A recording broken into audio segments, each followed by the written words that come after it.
Okay, so here we are with the Jura Capresso. We've done a tune-up on this machine, which means we've deep cleaned the brew group, which is in here. We take it out, we've replaced the gasket, and we've also cleaned all the screens, all the moving parts.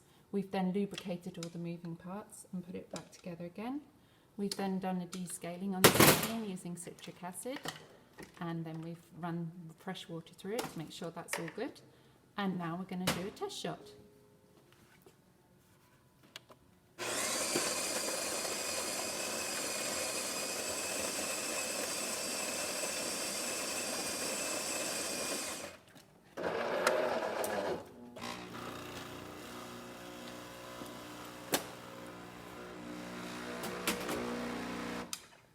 Here it comes.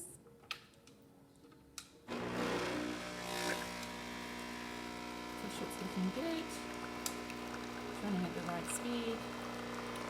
Machine sounds good.